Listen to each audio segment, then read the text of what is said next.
মালদহের কোতোয়ালি ভবনে খুশির মেহফিল। একদিনের জন্য রাজনৈতিক ময়দানের দ্বন্দ্ব ভুলে খুশির ঈদে শামিল দাদা ঈশা খান চৌধুরী এবং বোন মৌসুম বিন জিন্নর। একজন দক্ষিণ মালদা কেন্দ্রের কংগ্রেস সাংসদ, অন্যজন রাজ্যসভার তৃণমূলের সাংসদ। সকালে কোতোয়ালি গণি পরিবারের সদস্য প্রাক্তন সাংসদ আবু হাশেম খান চৌধুরী, বর্তমান সাংসদ ঈশা খান চৌধুরী এবং রাজ্যসভার তৃণমূল সাংসদ মৌসুম বিন জিন্নর কোতোয়ালি মিয়াপাড়া জামে মসজিদে নমাজ পাঠ করলেন। নমাজ পাঠ শেষ হতেই তারা এলাকাবাসীকে বুকে জড়িয়ে খুশির ঈদের শুভেচ্ছা জানান সকলকে। এরপর কোতোয়ালি ভবনে খুশির ঈদ উপলক্ষে বসে খুশির মেহফিল। পরিবারের সকল সদস্য মিলে মেতে ওঠেন খুশির ঈদের আনন্দে। এলাকাবাসী সহ অতিথিদের জন্য বিভিন্ন খাদ্য খাবারের আয়োজন করা হয়। সেই সমস্ত খাদ্য খাবার অতিথিদের হাতে তুলে দিয়ে সকলকে নিয়ে খুশি মনে খুশির ঈদ পালনে মাতোয়ারা হন।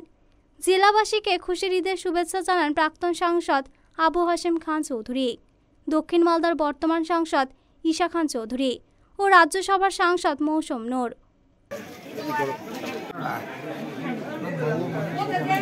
আমরা এক মাস রোজা হলো রমজান, তারপরে ঈদ। এই উপলক্ষে আমরা মালদা প্রত্যেকটা লোককে অন্তর থেকে ভালোবেসে তাদের শুভকামনা করছি। মালদা লোক সবাই যেন ভালো থাকে, সুস্থ থাকে, শান্তিতে থাকে। ঈদ উল ফিতর আমরা সবাই মিলে একসঙ্গে ঈদ পালন করছি।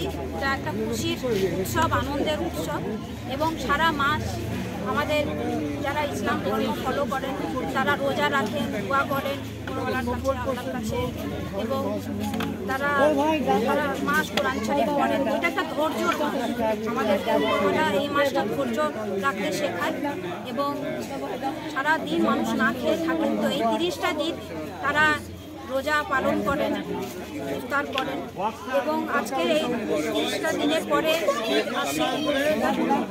আমরা ঈদ উল ফিতর সবাই মিলে একসঙ্গে পালন করছি। মালদা টুডে।